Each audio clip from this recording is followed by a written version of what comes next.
Hi ಎಲ್ರಿಗೂ ನಮಸ್ಕಾರ. Dwarka children's hospital ಬೀದರ್ಗೆ ಸ್ವಾಗತ. ಈ ಹಾಸ್ಪಿಟಲ್ ಅಲ್ಲಿ ಎಲ್ಲಾ ರೀತಿಯಾದ ಫೆಸಿಲಿಟೀಸ್ ನಿಮಗೆ ಸಿಗುತ್ತೆ. NICU, ventilator, general ward, day care, children's OT, medical, vaccination, ambulance service, normal delivery, nebulisation, ಈ ರೀತಿ ಹಲವಾರು ಫೆಸಿಲಿಟೀಸ್ ನಿಮಗೆ ಸಿಗುತ್ತೆ. ಅಷ್ಟೇ ಅಲ್ಲದೆ ನಿಮಗೋಸ್ಕರ ಇನ್ಫ್ಯಾಕ್ಟ್ ಚೈಲ್ಡ್ ಸ್ಕ್ರೀನಿಂಗ್ ಕೂಡ ಇದೆ. Cough, fever, thyroid, diabetes, malaria, jaundice, typhoid, so ಈ ರೀತಿ ಹಲವಾರು ಪ್ರಾಬ್ಲಮ್ಸ್ಗೆ ಇಲ್ಲಿ ನಿಮಗೆ ಪರ್ಫೆಕ್ಟ್ ಸೊಲ್ಯೂಷನ್ ಸಿಗುತ್ತೆ. ಇಲ್ಲಿ ತುಂಬಾನೇ ಸ್ಪೆಷಲೈಸ್ಡ್ ಹಾಗೂ ಎಕ್ಸ್ಪೀರಿಯನ್ಸ್ ಡಾಕ್ಟರ್ಸ್ ನಿಮಗೆ ಟ್ರೀಟ್ಮೆಂಟ್ ಕೊಡ್ತಾರೆ. ಒಳ್ಳೆ ಹೆಲ್ತ್ ಎಷ್ಟು ಇಂಪಾರ್ಟೆಂಟು, ಚಾಯ್ಸ್ ಆಫ್ ಹಾಸ್ಪಿಟಲ್ ಅಷ್ಟೇ ಇಂಪಾರ್ಟೆಂಟು. ಸೊ ಚೂಸ್ ಮಾಡಿ ದ್ವಾರಕಾ ಚಿಲ್ಡ್ರನ್ಸ್ ಹಾಸ್ಪಿಟಲ್ ಬೀದರ್. ನಮಸ್ಕಾರ, ನೀವು ನೋಡ್ತಾ ಇದ್ದೀರಾ ಸುದ್ದಿ ಸಮಯ ನ್ಯೂಸ್ ಚಾನಲ್. ಇದು ಲೋಕಲ್ ಎಕ್ಸ್ಪ್ರೆಸ್. ನಾನು ಮಹರುದ್ರ ಡಾಕುಳಿಗೆ ಮತ್ತೆ ಹೊಸ ಸುದ್ದಿಗಳನ್ನು ತೆಗೆದುಕೊಂಡು ನಾವು ನಿಮ್ಮ ಮುಂದೆ ಬರ್ತಾ ಇದ್ದೀವಿ. ಈ ದಿನದ ಪ್ರಮುಖ ಹೆಡ್ಲೈನ್ಸ್ಗಳನ್ನು ನೋಡ್ಕೊಂಡು ಬರೋಣ. ಕೇಂದ್ರ ಸಚಿವ HD ಕುಮಾರಸ್ವಾಮಿ ಬಗ್ಗೆ ಅವಹೇಳನಕಾರಿಯಾಗಿ ಮಾತನಾಡಿರುವಂತಹ ADGP ಚಂದ್ರಶೇಖರ್ ಅವರಿಗೆ ಅಮಾನತುಗೊಳಿಸಿ ಬೀದರ್ ನಗರದಲ್ಲಿ JDS ಪಕ್ಷದ ವತಿಯಿಂದ ಪ್ರತಿಭಟನೆ. ಜಿಲ್ಲಾಧಿಕಾರಿಗಳ ಮುಖಾಂತರ ರಾಜ್ಯಪಾಲರಿಗೆ ಮನವಿ ಪತ್ರ ಸಲ್ಲಿಸಿದ ಜಿಲ್ಲಾ ಘಟಕ. ಕಾಲೇಜು ಶಿಕ್ಷಣ ಇಲಾಖೆ UGC ನಿಯಮಾವಳಿ ಅನುಸರಿಸದೇ ಇದ್ದರೆ 5,000 ಅತಿಥಿ ಉಪನ್ಯಾಸಕರು ಬೀದಿಗೆ ಬರ್ತಾರೆ. ಇದ್ದಕ್ಕಿದ್ದಂತೆ ನೆಟ್ ಸೆಟ್ ಪಾಸ್ ಮಾಡಿಕೊಂಡು ಬನ್ನಿ ಅಂದ್ರೆ ಹೇಗೆ ಸಾಧ್ಯ? ಸುದ್ದಿಗೋಷ್ಠಿಯಲ್ಲಿ ತಮ್ಮ ಗೋಳು ತೋಡಿಕೊಂಡ ಅತಿಥಿ ಉಪನ್ಯಾಸಕರು.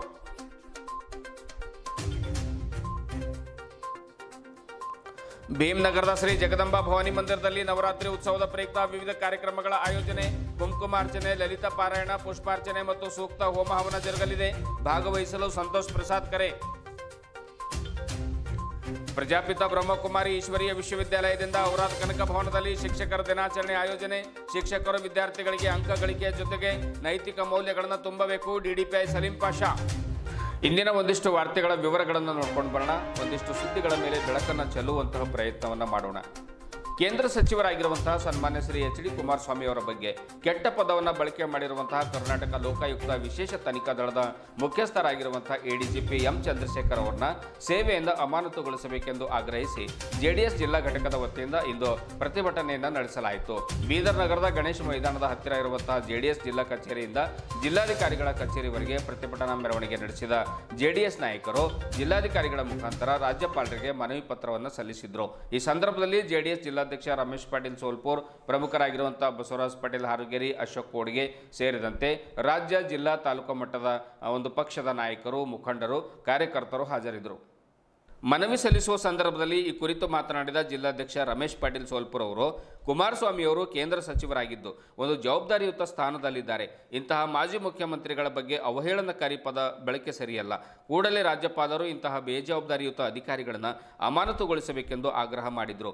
ADGP ವಿರುದ್ಧ JDS ಕಚೇರಿಯಿಂದ ಜಯಘೋಷಗಳನ್ನು ಕೂಗುತ್ತಾ ಪ್ರತಿಭಟನೆ ನಡೆಸಿದರು. ವಿವಿಧ ತಾಲೂಕುಗಳಿಂದ ಆಗಮಿಸಿದ JDS ಕಾರ್ಯಕರ್ತರು ಪಕ್ಷದ ಧ್ವಜವನ್ನು ಹಿಡಿದು ಪ್ರತಿಭಟನೆಯಲ್ಲಿ ಪಾಲ್ಗೊಂಡಿದ್ದರು.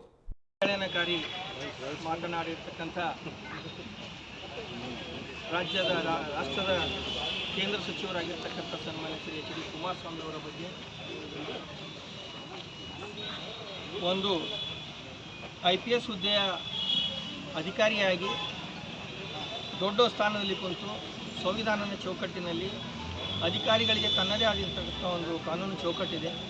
ಆದರೂ ಅವಹೇಳನಕಾರಿ ಪದಗಳನ್ನಾಡಿ ಕರ್ನಾಟಕ ರಾಜ್ಯಾದ್ಯಂತ ಹಾಗೂ ಕರ್ನಾಟಕದಲ್ಲಿ ಸರ್ಕಾರ ಇದೆಯೋ ಇಲ್ಲವೋ ಅಂತ ಒಂದು ಪರಿಸ್ಥಿತಿ ನಿರ್ಮಾಣ ಮಾಡಿರ್ತಕ್ಕಂಥ ADGP ಚಂದ್ರಶೇಖರ್ ಅವರ ಒಂದು ವಿರುದ್ಧವಾಗಿ ಬೀದರ್ ಜಿಲ್ಲೆಯಲ್ಲಿ ನಾವು ನಮ್ಮ ಪಕ್ಷದಿಂದ ಜಿಲ್ಲಾಧಿಕಾರಿಗಳ ಮುಖಾಂತರವಾಗಿ ಘನತೆ ರಾಜ್ಯಪಾಲರಿಗೆ ಅವರ ವಿರುದ್ಧ ವತಿಯಿಂದ ನಾವು ಇವತ್ತು ಕರ್ನಾಟಕ ರಾಜ್ಯದ ಒಂದು ಲೋಕಾಯುಕ್ತ ADGP ಆದಂಥ M ಚಂದ್ರಶೇಖರ್ ಅವರು ಕೇಂದ್ರದ ಸಚಿವರು, ಮಾಜಿ ಮುಖ್ಯಮಂತ್ರಿಗಳ ಬಗ್ಗೆ ಒಂದು ಅವಹೇಳನಕಾರಿ ಮಾತನಾಡಿ ಇಡೀ ಒಂದು ಕರ್ನಾಟಕ ರಾಜ್ಯಕ್ಕೆ ಅವಮಾನ ಮಾಡಿದ್ದಾರೆ. ಇಂಥ ವ್ಯವಸ್ಥಿತವಾದಂಥ IPS ಅಧಿಕಾರಿಗಳನ್ನು ದುರ್ಬಳಕೆ ಮಾಡಿಕೊಂಡು ಕಾಂಗ್ರೆಸ್ ಸರ್ಕಾರ ಇವತ್ತು ಅಧಿಕಾರಿಶಾಹಿ ಮಾಡ್ತಿದೆ. ಇದರ ವಿರುದ್ಧ ನಾವು ಇವತ್ತು ಬೀದರ್ ಜಿಲ್ಲಾ JDS ವತಿಯಿಂದ ಪ್ರತಿಭಟನೆ ಹಮ್ಮಿಕೊಂಡಿದ್ದೇವೆ. ಯಾವುದೇ ಇವತ್ತು ಕಾಂಗ್ರೆಸ್ ಸರ್ಕಾರ ಇರ್ಬೋದು, ಇವತ್ತೊಂದು IPS ಅಧಿಕಾರಿಗಳನ್ನು ಮುಂದೆ ಮಾಡಿ ಇವತ್ತು ನಮ್ಮ ಪಕ್ಷದ ವಿರುದ್ಧ, ನಮ್ಮ ಪಕ್ಷದ ನಾಯಕರ ವಿರುದ್ಧ ಮಾತಾಡಲಿಕ್ಕೆ ಅವಕಾಶ ಮಾಡಿಕೊಳ್ಳದ ಇದು ಒಂದು ಶೋಭೆ. ಜನತಾದಳದ ವತಿಯಿಂದ ನಾವೆಲ್ಲರೂ M ಚಂದ್ರಶೇಖರ್ ಅವರ ವಿರುದ್ಧವಾಗಿ ನಾವೆಲ್ಲರೂ ಈ ಪ್ರತಿಭಟನೆಯನ್ನು ಹಮ್ಮಿಕೊಂಡಿದ್ದೇವೆ. ಇವರು ಒಬ್ಬ IPS IAS ಓದಂಥ ಅಧಿಕಾರಿಗಳು ಇಂಥ ತಪ್ಪು ಮಾಡಿದರೆ ಜನಸಾಮಾನ್ಯರ ಗತಿ ಏನು? ಇವತ್ತು ನಮಗೆ ಒಂದು ಸಂಶಯ ಬರ್ತಾ ಇದೆ. ಏನಂತ ಹೇಳಿದ್ರೆ ಇದೇನು ಪೊಲೀಸ್ ರಾಜ್ಯನ ಏನು ಅಂಥೇಳಿ. ಒಬ್ಬ ಲೋಕ ನಾಯಕ, ಇವತ್ತು ಒಬ್ಬ ಧೀಮಂತ ಒಬ್ಬ ನಾಯಕ ನಮ್ಮ HD ಕುಮಾರಸ್ವಾಮಿ ಅವರಿಗೆ ಯೂನಿಯನ್ ಮಿನಿಸ್ಟರ್ ಆಗಿದ್ದಾರೆ. ಇವ್ರನ್ನ ಅವರು ಅಸಭ್ಯವಾದ ಈ ವರ್ತನೆ, ಈ ಮಾತುಗಳು, ಅವಾಚ್ಯ ಶಬ್ದಗಳಿಂದ ನಿಂದಿಸುವುದು, ಗವರ್ನರ್ನು ಬಾಯಿಗೆ ಬಂದಂತೆ ಮಾತಾಡುವುದು, ಈ ರೀತಿ ಇವರಿಗೆ ಸರ್ವಾಧಿಕಾರತನವನ್ನು ತೋರಿಸ್ತಾ ಇದ್ದಾರೆ. ಇವರಿಗೆ ಕುಮ್ಮಕ್ಕು ನೀಡುತ್ತಿರುವಂಥ ಈ ಕಾಂಗ್ರೆಸ್ ಸರ್ಕಾರಕ್ಕೆ ನಾನು ಮೊದಲು ಧಿಕ್ಕಾರ ಹೇಳ್ತಾ ಇದ್ದೀನಿ. ಇವರನ್ನು ಉಪಯೋಗ ಮಾಡಿಕೊಂಡು ಎಲ್ಲ ಒಳ್ಳೆಯ ಜನರನ್ನು ಇವತ್ತು ಬಯಲಿಗೆ ಸುಮ್ಮನೆ ಅವ್ರನ್ನ ಮರ್ಯಾದೆ ತೆಗಿಲಿಕ್ಕೆ ಅವ್ರನ್ನ ಇವತ್ತು ಹೊರಗೆ ಎಳಿತಾ ಇದ್ದಾರೆ. ಏನೂ ಆಗಲ್ಲ. ಈಗಾಗಲೇ ಅಮಿತ್ ಶಾಜಿ ಅವರಿಗೆ ಅರ್ಜಿ ಸಲ್ಲಿಸೇ ಆಗಿದೆ. ಇದರ ಬಗ್ಗೆ ವ್ಯವಸ್ಥಿತವಾದ ಒಂದು ದೂರು ಸಲ್ಲಿಸಲಾಗಿದೆ. ಇದು ಆಕ್ಷನ್ ಅವರು ತಗೊಳ್ತಾರಂತ ನಂಬ್ತೀವಿ. ಈ 2024-25ನೇ ಸಾಲಿನ ಸರ್ಕಾರಿ ಪ್ರಥಮ ದರ್ಜೆ ಕಾಲೇಜುಗಳಲ್ಲಿ ಉಪನ್ಯಾಸಕರ ನೇಮಕಾತಿಯಲ್ಲಿ ಕೋರ್ಟ್ ಆದೇಶದ ಪ್ರಕಾರ ಕಾಲೇಜು ಶಿಕ್ಷಣ ಇಲಾಖೆ UGC ನಿಯಮಾವಳಿಗಳನ್ನು ಅತಿಥಿ ಉಪನ್ಯಾಸಕರ ನೇಮಕಾತಿ ವಿಷಯಗಳಲ್ಲಿ ಅನುಸರಿಸದೇ ಇದ್ದರೆ ಸುಮಾರು 5,800 ಅತಿಥಿ ಉಪನ್ಯಾಸಕರು ಉದ್ಯೋಗವನ್ನು ಕಳ್ಕೊಂಡು ಬೀದಿಗೆ ಬರಬೇಕಾಗಿರುವಂತಹ ಪರಿಸ್ಥಿತಿ ಬರ್ತದೆ ಎನ್ನುವಂಥ ಮಾತನ್ನು ಅತಿಥಿ ಉಪನ್ಯಾಸಕರ ಹೋರಾಟ ಸಮಿತಿಯ ಅಧ್ಯಕ್ಷರಾಗಿರುವಂತಹ ಚಂದ್ರಕಾಂತ್ ನಾರಾಯಣಪುರೆ ತಿಳಿಸಿದರು. ನಗರದ ಜಿಲ್ಲಾ ಪತ್ರಿಕಾ ಭವನದಲ್ಲಿ ಕರೆದ ಸುದ್ದಿಗೋಷ್ಠಿಯನ್ನು ಉದ್ದೇಶಿಸಿ ಮಾತನಾಡಿರುವಂತಹ ಅವರು, ರಾಜ್ಯದಲ್ಲಿ 430 ಪ್ರಥಮ ದರ್ಜೆ ಕಾಲೇಜುಗಳಿವೆ. ಸುಮಾರು 11,000ಕ್ಕಿಂತ ಹೆಚ್ಚು ಅತಿಥಿ ಉಪನ್ಯಾಸಕರು 15ರಿಂದ 20 ವರ್ಷಗಳಿಂದ ಕಡಿಮೆ ಸಂಬಳದಲ್ಲಿ ನಿರಂತರವಾಗಿ ಸೇವೆಯನ್ನು ಸಲ್ಲಿಸ್ತಾ ಬರ್ತಾ ಇದ್ದಾರೆ. ದಿಢೀರನೆ ಸರ್ಕಾರ UGC ನಿಯಮದ ಪ್ರಕಾರ ನೇಮಕಾತಿ ಮಾಡಿಕೊಳ್ಬೇಕು ಅಂತ ಹೇಳಿದರೆ ನಾವೆಲ್ಲ ಎಲ್ಲಿಗೆ ಹೋಗಬೇಕು ಅನ್ನುವಂಥ ಪ್ರಶ್ನೆಯನ್ನು ಸುದ್ದಿಗೋಷ್ಠಿಯಲ್ಲಿ ಒಂದು ಅತಿಥಿ ಉಪನ್ಯಾಸಕರು ಮಾಡ್ತಾರೆ. ಇದ್ದಕ್ಕಿದ್ದಂತೆ 15ರಿಂದ 20 ವರ್ಷ ಸೇವೆ ಸಲ್ಲಿಸ್ತಾ ಇರುವಂಥ ಅತಿಥಿ ಉಪನ್ಯಾಸಕರಿಗೆ ನೆಟ್ ಪಾಸ್ ಮಾಡ್ಕೊಂಡು ಬನ್ನಿ, ಸ್ಲೆಟ್ ಪಾಸ್ ಮಾಡ್ಕೊಂಡು ಬನ್ನಿ, MPhil ಮುಗಿಸ್ಕೊಳ್ಳಿ, PhD ಮುಗಿಸ್ಕೊಳ್ಳಿ ಅಂದರೆ ಈಗ ಅವರಿಗೆ ಓದುವಂಥ ಹವ್ಯಾಸ ಎಲ್ಲಿರಬೇಕು? ಪ್ರಯತ್ನವನ್ನು ಹೇಗೆ ಮಾಡ್ತಾರೆ?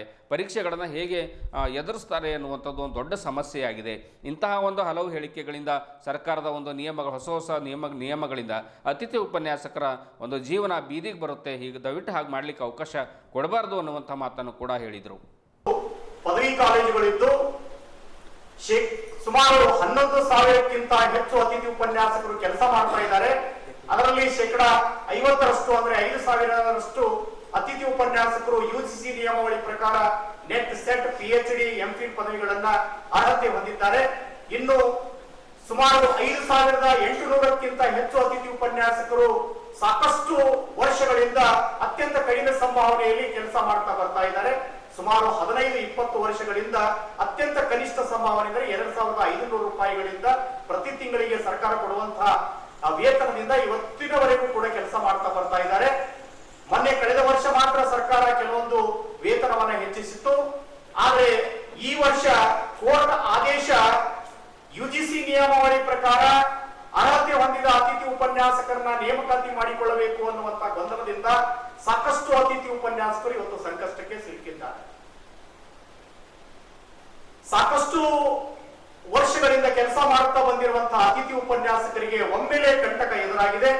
UGC ನಿಯಮಾವಳಿಗಳಿದ್ದರೆ ಮಾತ್ರ ಇವರನ್ನ ಮುಂದುವರಿಸುತ್ತೇವೆ ಅನ್ನುವಂತ ಒಂದು ಹೇಳಿಕೆಯಿಂದಾಗಿ ಇವತ್ತು ಸಾಕಷ್ಟು ಅತಿಥಿ ಉಪನ್ಯಾಸಕರು ಇವತ್ತು ಗೊಂದಲದಲ್ಲಿದ್ದಾರೆ. ಮತ್ತು ಸಾಕಷ್ಟು ಅತಿಥಿ ಉಪನ್ಯಾಸಕರಿಗೆ ಅರ್ಹತೆಯನ್ನು ಪಡೆಯಲು ಸರ್ಕಾರ ಕಾಲಾವಕಾಶವನ್ನು ಕೊಡಬೇಕು. ಒಮ್ಮೆಲೆ ದಿಢೀರನೆ ಅರ್ಹತೆ ಹೊಂದಿಲ್ಲದ ಅತಿಥಿ ಉಪನ್ಯಾಸಕರನ್ನು ನಾವು ಕೈ ಬಿಡಬೇಕಾಗ್ತಾ ಇದೆ ಅನ್ನುವಂಥದ್ದನ್ನ ಗಮನಿಸಿರ್ತಕ್ಕಂಥ ಅತಿಥಿ ಉಪನ್ಯಾಸಕರು ಇವತ್ತು ಸಾಕಷ್ಟು ಸಂಕಷ್ಟಕ್ಕೀಡಾಗಿದ್ದಾರೆ.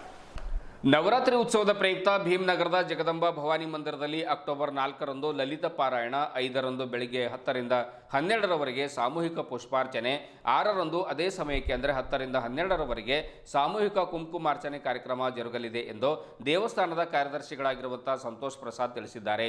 ಈ ಕುರಿತು ಸುದ್ದಿ ಸಮಯದೊಂದಿಗೆ ಮಾತನಾಡಿರುವಂಥ ಅವರು ಅಕ್ಟೋಬರ್ 7ರಿಂದ 9ರವರೆಗೆ ಮುಂಜಾನೆ 10ರಿಂದ 1 ಗಂಟೆವರೆಗೆ ಶ್ರೀ ಸೂಕ್ತ ಹೋಮ ಹವನ ಜರುಗಲಿದೆ. ಸುಮಾರು 200ಕ್ಕೂ ಹೆಚ್ಚು ದಂಪತಿಗಳಿಂದ ಹೋಮ ಹವನ ಜರುಗಲಿದೆ. ಅಕ್ಟೋಬರ್ 10ರಂದು ನವಚಂಡಿ ಹವನ, ಆಯುಧ ಪೂಜಾ ಮತ್ತು ಕುಮಾರಿಕಾ ಪೂಜಾ ಜರುಗಲಿದೆ. ಅಕ್ಟೋಬರ್ 11ರಂದು ಸಾಯಂಕಾಲ 5 ಗಂಟೆಗೆ ದೀಪೋತ್ಸವ, ಮಹಾಮಂಗಳಾರತಿ, ಮಹಾಪ್ರಸಾದ ಜರುಗಲಿದೆ ಎಂದು ತಿಳಿಸಿದ್ದಾರೆ. ಅಕ್ಟೋಬರ್ 12ರಂದು ಬೆಳಿಗ್ಗೆ ಅಭಿಷೇಕ, ಮಹಾಪೂಜೆ, ಮಂಗಳಾರತಿ ಮತ್ತು ಶಮಿ ಪೂಜೆ. ಅಕ್ಟೋಬರ್ 19ರಂದು ಕೊನೆಯದಾಗಿ ಶಾರದೀಯ ನವರಾತ್ರಿ ಉತ್ಸವದ ಸಮಾರೋಪ ಸಮಾರಂಭ ಜರುಗಲಿದೆ. ಆದ್ದರಿಂದ ಭಕ್ತಾದಿಗಳು ಹೆಚ್ಚಿನ ಸಂಖ್ಯೆಯಲ್ಲಿ ಪಾಲ್ಗೊಂಡು ಈ ಒಂದು ಕಾರ್ಯಕ್ರಮವನ್ನು ಯಶಸ್ವಿಗೊಳಿಸಬೇಕು, ತಾಯಿಯ ದರ್ಶನ ಪಡ್ಕೊಳ್ಬೇಕು, ಆಮೇಲೆ ಮಹಾಪ್ರಸಾದವನ್ನು ಸ್ವೀಕರಿಸಿ ಪುನೀತರಾಗಬೇಕು ಅನ್ನುವಂಥ ಮಾತನ್ನು ಕೂಡ ಅವರು ಹೇಳಿದರು. ಈ ಕುರಿತು ವೆಂಕಟೇಶ್ವರ ಜಾಯ್ದೆ ಅವರು ಕೂಡ ಈ ಸಂದರ್ಭದಲ್ಲಿ ಮಾತನಾಡಿ ಮಂದಿರದ ಅಧ್ಯಕ್ಷರಾದ ಪ್ರಶಾಂತ್ ಸೇಂದ್ರೆ, ಶಶಿಕಲಾ ತಾಯಿ ಸೇಂದ್ರೆ, ಅರುಣ್ ಕುಮಾರ್ ಎಸ್ ಸೇರಿದಂತೆ ಮಂದಿರದ ಪ್ರಮುಖರ ಸತತ ಪ್ರಯತ್ನದಿಂದ ದಶಕಗಳಿಂದ ಇಲ್ಲಿ ಅರ್ಥಪೂರ್ಣ ಕಾರ್ಯಕ್ರಮಗಳನ್ನು ದಸರಾ ಸಂದರ್ಭದಲ್ಲಿ ಆಯೋಜನೆ ಮಾಡಿಕೊಂಡು ಬರಲಾಗ್ತಾ ಇದೆ. ಈ ವರ್ಷವೂ ಕೂಡ ಅರ್ಥಪೂರ್ಣ ಕಾರ್ಯಕ್ರಮಗಳನ್ನು ಹಮ್ಮಿಕೊಳ್ಳಲಾಗಿದೆ. ಆದ್ದರಿಂದ ಭಕ್ತಾದಿಗಳು ಹೆಚ್ಚಿನ ಸಂಖ್ಯೆಯಲ್ಲಿ ಆಗಮಿಸಿ ತಾಯಿಯ ದರ್ಶನ ಪಡೆದುಕೊಳ್ಳಬೇಕೆಂದು ಕೋರಿದರು. ಇದೇ ಸಂದರ್ಭದಲ್ಲಿ ದೇವಸ್ಥಾನದ ಅರ್ಚಕರು ಸೇರಿದಂತೆ ದೇವಸ್ಥಾನದ ಪದಾಧಿಕಾರಿಗಳು ಹಾಗೂ ಭಕ್ತಾದಿಗಳು ಹಾಜರಿದ್ದರು. ಬೋಲ್ ಭವಾನಿ ಮಾತಾ ಕಿ ಜೈ. ಇಂದು ನಮ್ಮ ಜಗದಂಬ ಭವಾನಿ ಮಂದಿರದಲ್ಲಿ ನವರಾತ್ರ ಮಹೋತ್ಸವದ ಅಂಗವಾಗಿ ಹಲವಾರು ಕಾರ್ಯಕ್ರಮಗಳು ನಡೀತಾ ಇರ್ತವೆ. ನಿನ್ನೆ ಅಮಾವಾಸ್ಯೆ ಇರುವ ಪ್ರಯುಕ್ತ ದೇವಿಯ ಘಟಸ್ಥಾಪನೆ ಮತ್ತು ಮಂಗಳಾರತಿ ಜೊತೆಯಲ್ಲಿ ಈ ಕಾರ್ಯಕ್ರಮವನ್ನು ಹಮ್ಮಿಕೊಳ್ಳಲಾಗಿದೆ. ಹಾಗೂ ಇಂದು ನಮ್ಮ ಜಗದಂಬ ಭವಾನಿ ಮಂದಿರದಲ್ಲಿ ಪ್ರತಿಪದ ಇರುವ ಪ್ರಯುಕ್ತ ನವರಾತ್ರ ಆರಂಭ ಮತ್ತು 5 ಗಂಟೆಯಿಂದ ಸಾಯಂಕಾಲ 7 ಗಂಟೆಯವರೆಗೆ ಲಲಿತ ಪಾರಾಯಣ ಕಾರ್ಯಕ್ರಮ ಇದು ಮಹಿಳಾ ಮಂಡಳ ವತಿಯಿಂದ ಜರುಗಲಿದೆ. ಹಾಗೂ ನಂತರ ಮಂಗಳಾರತಿ ಜೊತೆಯಲ್ಲಿ ಮಹಾಪ್ರಸಾದವನ್ನು ಕಾರ್ಯಕ್ರಮವನ್ನು ನೆರವೇರಿಸಲಾಗ್ತದೆ. ಹಾಗೂ ದಿನಾಂಕ 3/10/2024 ದ್ವಿತೀಯ ಇರುವ ಪ್ರಯುಕ್ತ ಮಹಾಪೂಜಾ ಹಾಗೂ 5 ಗಂಟೆಯಿಂದ 7 ಗಂಟೆವರೆಗೆ ಮತ್ತು ಮಹಿಳಾ ಮಂಡಳ ವತಿಯಿಂದ ಲಲಿತ ಪಾರಾಯಣ ಕಾರ್ಯಕ್ರಮವನ್ನು ಜರುಗುತ್ತದೆ. ನಂತರ ಮಹಾಪ್ರಸಾದ ಕಾರ್ಯಕ್ರಮವನ್ನು ನಡೆಯುತ್ತದೆ. ಮತ್ತು ದಿನಾಂಕ 5/10/2020 ವಿಗ್ರಹವನ್ನು ಕೊಟ್ಟು ಆ ವಿಗ್ರಹದ ಮೇಲೆ ಎಲ್ಲರೂ ಕುಂಕುಮಾರ್ಚನೆ ಮಾಡಿ ಅದೇ ಕುಂಕುಮಾರ್ಚನವನ್ನು ಮತ್ತು ದೇವಿಗೆ ಅರ್ಪಣವನ್ನು ಮಾಡುತ್ತೇವೆ. ಈ ರೀತಿ ಒಂದು ಕಾರ್ಯಕ್ರಮವನ್ನು ಜರುಗುತ್ತದೆ. ಈಗ ವಿಶೇಷವಾಗಿ ಹೇಳಬೇಕಾದ್ರೆ ನಮ್ಮ ದೇವಸ್ಥಾನದಲ್ಲಿ ಶ್ರೀ ಸೂಕ್ತ ಹೋಮ ಹವನವನ್ನು ಇದು 10 ವರ್ಷದಿಂದ ನಡೀತಾ ಬಂದಿದೆ. ಮೊದಲು ಕೇವಲ ಒಂದು 20-25 ಒಂದು ದಂಪತಿಗಳ ಮುಖಾಂತರ ಇಲ್ಲಿವರೆಗೆ ಒಂದು 200 ಸಂಖ್ಯೆ ದಂಪತಿಗಳು ಈ ಕಾರ್ಯಕ್ರಮದಲ್ಲಿ ಇವಾಗ ಭಾಗವಹಿಸ್ತಾ ಇದ್ದಾರೆ. ಈ ವರ್ಷವೂ ಕೂಡ ಸಾಮೂಹಿಕ ಶ್ರೀ ಸೂಕ್ತ ಹೋಮ ಹವನವನ್ನು ನಾವು ಮಾಡ್ತಾ ಇದ್ದೀವಿ. ಇದು 7, 8 ಮತ್ತು 9ನೇ ತಾರೀಕಿನಿಂದ ಇದು ಕಾರ್ಯಕ್ರಮ ನಡೀತದೆ. ಇದರಲ್ಲಿ ಮುಂಜಾನೆ 10 ಗಂಟೆಯಿಂದ 1 ಗಂಟೆಯವರೆಗೆ ಇದರಲ್ಲಿ ಶ್ರೀ ಸೂಕ್ತ ಹೋಮವನ ಅಂದರೆ ದಂಪತಿಗಳು ಇಬ್ಬರು ಬಂದು ಹೋಮ ಹವನದಲ್ಲಿ ಸ್ವಹಾಕಾರವನ್ನು ಹಾಕುವ ಮುಖಾಂತರ ಈ ಒಂದು ಕಾರ್ಯಕ್ರಮವನ್ನು ನಡೀತದೆ. ಜೊತೆಯಲ್ಲಿ ಎಲ್ಲರೂ ಇದರಲ್ಲಿ ಎದ್ದು ನಿಂತು ಮತ್ತು ಹವನದಲ್ಲಿ ಒಂದು ಕಾರ್ಯಕ್ರಮವನ್ನು ಮಾಡ್ತಾರೆ. ಜೊತೆಯಲ್ಲಿ 9/10/2024 10ರಿಂದ 1 ಗಂಟೆವರೆಗೆ ಶ್ರೀ ಸೂಕ್ತ ಹೋಮವನವನ್ನು ಮುಕ್ತಾಯವಾಗ್ತದೆ. ಅಂದರೆ ಮುಕ್ತಾಯ ಅಂದರೆ ಇಚ್ಛೆಯ ಪ್ರಕಾರ ದೀಪವನ್ನು ಎಲ್ಲಿ ಬೇಕಾದರೂ ಹಚ್ಚಬಹುದು. ತಮ್ಮ ಮನಸ್ಸಿನಲ್ಲಿ ಇರ್ತಕ್ಕಂಥ ಭಾವನೆಯನ್ನು ಏನು ಒಳಗಡೆ ಇದೆ ಅದನ್ನು ದೀಪದ ಮುಖಾಂತರ ದೂರವಾಗಲಿ ಅಂತ ದೇವಿಯಲ್ಲಿ ಪ್ರಾರ್ಥನೆ ಮಾಡ್ತಾರೆ. ಹಾಗೆ ಕೊನೆಯದಾಗಿ 12/10/2024 ಶನಿವಾರದಂದು ವಿಜಯದಶಮಿ ಇರೋ ಪ್ರಯುಕ್ತ ನಮ್ಮ ದೇವಸ್ಥಾನದಲ್ಲಿ ಎಲ್ಲರೂ ಶಮಿ ಪೂಜೆಯನ್ನು ಮಾಡ್ತೀವಿ. ಶಮಿ ಪೂಜೆ ಅಂದರೆ ಇದು ವಿಶೇಷವಾಗಿದೆ. ಇದು ಒಂದು ಗಿಡದ ಮುಖಾಂತರ ನಮ್ಮ ದೇವಸ್ಥಾನ ಇರ್ತಕ್ಕಂಥ ಒಂದು ತಲವಾರನ್ನು ತಗೊಂಡು ಆ ಗಿಡಕ್ಕೆ ನಾವು ಕಡಿದು ಎಲ್ಲರಿಗೆ ಖುಷಿಯನ್ನು ಹಾಕ್ತೀವಿ. ಇದರಲ್ಲಿ ವಿಶೇಷ ಏನಂದರೆ ಇದು 2 ಪ್ರಕಾರ ಬರ್ತದೆ. ಒಂದನೇದು ದೇವಿ ವಿಜಯದಶಮಿಯನ್ನು ಮಾಡೋ ಮುಖಾಂತರ ಅಂದರೆ 9 ದಿವಸ ರಾಕ್ಷಸರಿಗೆ ಸಂಹಾರ ಮಾಡಿದಂಥ ಅವತ್ತು ವಿಜಯವನ್ನು ಪ್ರಾಪ್ತಿಯಾದ ದಿನ ಅಂತ ಹೇಳ್ಬೋದು.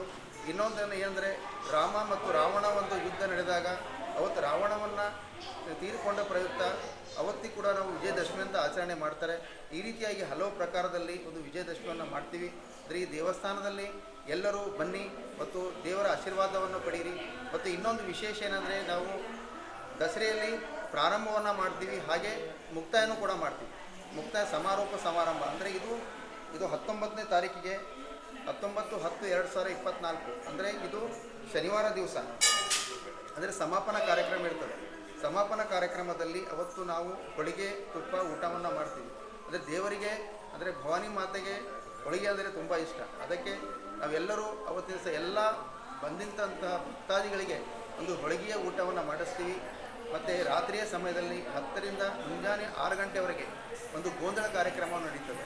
ಅಂದರೆ ಎಲ್ಲ ಭಕ್ತರು ರಾತ್ರಿ ಪೂರ್ಣ ದೇವರ ಒಂದು ಭಕ್ತಿಯಲ್ಲಿ ಲೀನ ಆಗಬೇಕು ಅಂತ ಹೇಳಿ ಇದು ಕೊನೆಯದಾಗಿ ನಾವು ಸಮಾರೋಪ ಸಮಾರಂಭವನ್ನು ಮಾಡಿ ಈ ಒಂದು ನವರಾತ್ರಿ ಉತ್ಸವವನ್ನು ಇಲ್ಲಿ ನಾವು ಪೂರ್ಣ ಮಾಡ್ತೀವಿ. ಹಾಗೆ ಎಲ್ಲರೂ ಭಕ್ತಾದಿಗಳಿಗೆ ವಿನಂತಿಸಿದೇನೆಂದರೆ ಬನ್ನಿ ದೇವಸ್ಥಾನಕ್ಕೆ ದರ್ಶನವನ್ನು ಪಡೆದು ನಿಮ್ಮ ಎಲ್ಲ ಇಚ್ಛೆಗಳನ್ನು ಪೂರ್ಣ ಮಾಡಿಕೊಳ್ಳಿ ಅಂತ ಎಲ್ಲ ಜನಸಾಮಾನ್ಯರಿಗೆ ಮತ್ತು ಎಲ್ಲ ಬೀದರ್ದಲ್ಲಿ ಇರ್ತಕ್ಕಂಥ ಭಕ್ತರಿಗೆ ಬಂದು ಆಶೀರ್ವಾದವನ್ನು ತೆಗೆದುಕೊಂಡು ಬೇಕಾಗಿ ತಮ್ಮಲ್ಲಿ ವಿನಂತಿಸುತ್ತೇನೆ. ಶಿಕ್ಷಕರು ವಿದ್ಯಾರ್ಥಿಗಳಿಗೆ ಅಂಕ ಗಳಿಕೆಗೆ ಪ್ರೇರೇಪಿಸುವ ಜೊತೆಗೆ ನೈತಿಕ ಮೌಲ್ಯಗಳನ್ನು ಬೋಧನೆ ಮಾಡುವುದು ಹಿಂದೆಗಿಂತಲೂ ಕೂಡ ಈಗ ಹೆಚ್ಚು ಪ್ರಸ್ತುತವಾಗಿದೆ ಎನ್ನುವಂಥ ಮಾತನ್ನು DDPI ಸಲೀಂ ಪಾಷಾ ಹೇಳ್ತಾರೆ. ಪ್ರಜಾಪಿತ ಬ್ರಹ್ಮಕುಮಾರಿ ಈಶ್ವರೀಯ ವಿಶ್ವವಿದ್ಯಾಲಯದಿಂದ ಕನಕ ಭವನದಲ್ಲಿ ಬುಧವಾರ ಆಯೋಜನೆ ಮಾಡಲಾಗಿರುವಂತಹ ಶಿಕ್ಷಕರ ದಿನಾಚರಣೆ ಸಮಾರಂಭವನ್ನು ಉದ್ಘಾಟನೆ ನೆರವೇರಿಸಿ ಅವರು ಮಾತನಾಡ್ತಾರೆ. ಬಲಿಷ್ಠ ರಾಷ್ಟ್ರ ನಿರ್ಮಾಣದಲ್ಲಿ ಶಿಕ್ಷಕರ ಪಾತ್ರ ಬಹುಮುಖ್ಯವಾಗಿದೆ. ಶಿಕ್ಷಕರು ಅನಗತ್ಯ ಚಟುವಟಿಕೆಗಳಿಂದ ದೂರವಾಗಿ ಮಕ್ಕಳ ಶಿಕ್ಷಣಕ್ಕೆ ಹೆಚ್ಚು ಒತ್ತು ಕೊಡಬೇಕು. ಇಡೀ ವಿಶ್ವಕ್ಕೆ ಸಂಸ್ಕೃತಿಯನ್ನು ಕಲಿಸಿಕೊಟ್ಟ ದೇಶ ನಮ್ಮದಾಗಿದೆ. ಆದರೆ ಪ್ರಸ್ತುತ ಸೂಕ್ತ ಮಾರ್ಗದರ್ಶನದ ಕೊರತೆಯಿಂದ ನಮ್ಮ ದೇಶದಲ್ಲಿ ವಿದ್ಯಾವಂತ ಯುವ ಜನಾಂಗ ಸಮಾಜಘಾತಕ ಹಾಗೂ ವಿಧ್ವಂಸಕ ಒಂದು ಕೃತ್ಯಗಳಲ್ಲಿ ಭಾಗಿಯಾಗ್ತಾ ಇರುವಂಥದ್ದು ನಿಜಕ್ಕೂ ಕೂಡ ಕಳವಳಕಾರಿ ಸಂಗತಿಯಾಗಿದೆ ಅನ್ನುವಂಥ ಮಾತನ್ನು ಸಲೀಂ ಪಾಷಾ ಅವರು ಹೇಳ್ತಾರೆ. ನಮ್ಮ ಮಕ್ಕಳಿಗೆ ಪ್ರಾಥಮಿಕ ಹಂತದಿಂದಲೇ ನೈತಿಕತೆಯನ್ನು ಸಾರುವ ಪಾಠಗಳನ್ನು ತಿಳಿಸಿಕೊಡುವುದು ಅವಶ್ಯಕವಾಗಿದೆ ಎಂದು ಹೇಳಿದರು. BK ಸುಹಾಸಿನಿ ಬೆಹೆಂಜಿ ಅವರು ಮಾತನಾಡಿ, ಶಿಕ್ಷಕರು ಉತ್ತಮ ಚಾರಿತ್ರ್ಯದ ಜೊತೆಗೆ ಕಠಿಣ ಪರಿಶ್ರಮಿಗಳಾಗಿರಬೇಕು. ಮಕ್ಕಳಿಗೆ ಸಂಸ್ಕಾರಯುತ ಶಿಕ್ಷಣ ನೀಡಿದಾಗ ಮಾತ್ರ ದೇಶ ಸದ್ಗುರು ಆಗಲಿಕ್ಕೆ ಸಾಧ್ಯ. ಇನ್ನೊಬ್ಬರ ಬಗ್ಗೆ ದ್ವೇಷ, ಅಸೂಯೆ ಇಟ್ಟುಕೊಳ್ಳುವುದನ್ನು ಬಿಟ್ಟು ಪ್ರೀತಿ, ಸಹನೆಯನ್ನು ಮಕ್ಕಳಿಗೆ ಕಲಿಸಿದಾಗ ಸುಂದರ ಸಮಾಜ ನಿರ್ಮಾಣ ಮಾಡಲು ಸಾಧ್ಯವಾಗುತ್ತದೆ ಎಂದು ಹೇಳಿದರು. ತಹಸೀಲ್ದಾರ್ ಮಲ್ಶೆಟ್ಟಿ ಚಿದ್ರೆ, CPI ರಘುವೀರ್ ಸಿಂಗ್ ಠಾಕೂರ್ ಮಾತನಾಡಿದರು. ಧರ್ಮಸ್ಥಳ ಸಂಸ್ಥೆಯ ಯೋಜನಾಧಿಕಾರಿ ರಾಘವೇಂದ್ರ, ಕ್ಷೇತ್ರ ಸಮನ್ವಯಾಧಿಕಾರಿ ಪ್ರಕಾಶ್ ರಾಠೋಡ್, ಶಾಂತಾ ಬೆಹೆಂಜಿ, ಆಮೇಲೆ ಗಂಗಾರೆಡ್ಡಿ ಇಂದೋರೆ, ಗೋವಿಂದ್ ಪಾಟೀಲ್ ಸೇರಿದಂತೆ ಇನ್ನಿತರರು ಹಾಜರಿದ್ದರು. ಇದೇ ಸಂದರ್ಭದಲ್ಲಿ ತಾಲೂಕಿನ ಸುಮಾರು 200ಕ್ಕೂ ಹೆಚ್ಚಿನ ಉತ್ತಮ ಶಿಕ್ಷಕರಿಗೆ ಸನ್ಮಾನಿಸಿ ಗೌರವಿಸಲಾಯಿತು.